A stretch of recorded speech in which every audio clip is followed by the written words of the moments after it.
დღეს ნარცისიზმზე ვსაუბრობთ და იმაზე, თუ სად გადის ზღვარი ნორმასა და პათოლოგიას შორის.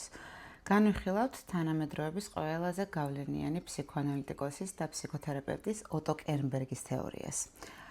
ნორმალური ნარცისიზმი პიროვნების ჯანსაღი ნაწილია.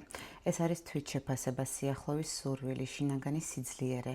ფროიდის მიხედვით ეს არის ენერგია, რომელიც ადამიანს საკუთარ თავზე აქვს მიმართული. მაგრამ როდესაც ეს ენერგია ირღვევა და აგრესია ჩნდება, სწორედ აქ იწყება პათოლოგია. კერნბერგი გამოყოფს ორ ძირითად ფორმას: ინფანტილურ ნარცისიზმს, როდესაც ადამიანი არ ვითარდება და რჩება ბავშვურ სტადიაზე, და მეორეს, ნარცისული პიროვნების აშლილობას. უფრო მძიმე და მდგრადი მდგომარეობასაც ადამიანს აქვს გრანდიოზული მე, დამოკიდებულია გარე აღიარებაზე და გრძნობს ღრმა შურს და ეჭვიანობას. კერნბერგისთვის მნიშვნელოვანი სიმპტომია შური და ეს არის უბრალოდ სუდის სიძულვილი, არამედ კარგის განადგურების სურვილი. მაგალითად, კაცს უყვარდება ქალი, აიდიალებს, მაგრამ შემდეგ იწყებს მის გაუფასურებას. რატომ?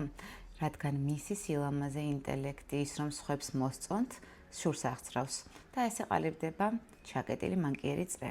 ციკლურად მიზიდულობა, იდეალიზაცია, გაუფასურება და შემდეგ განშორება. ასეთი ადამიანები ვერ ახერხებენ ჯანსაღ ურთიერთობას. გრძნობენ სიცარიელეს, მაგრამ ცდილობენ ის შეავსონ ქაოსური სექსით, სტატუსით, ფულით ან მუდმივი აღტაცებით სხვებისგან. ასევე მნიშვნელოვანი ფორმაა ავთვისებიანი ნარცისიზმიც, რომელსაც ახასიათებს გრანდიოზულობა, პარანოია და აგრესია, ანტისოციალური ქცევები. ამ ტიპს არ აქვს შინაგანი მორალი, მოქმედებს არა სინდისით, არამედ სირცხვილის შიშით.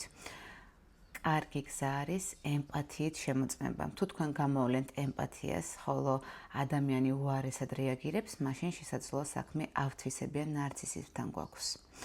მათთვის მნიშვნელოვანია არა ფასეული საქმის კეთება, არამედ ის, თუ როგორ გამოიყურებიან ადამიანების თვალში. და მიუხედავად იმისა, რომ ამ მდგომარეობაში ფსიქოთერაპია ძალიან რთულია, კერნბერგი მაინც ხედავს პოტენციალს, თუ კი სწორად მოხდება დიაგნოსტიკა და ინტერვენცია.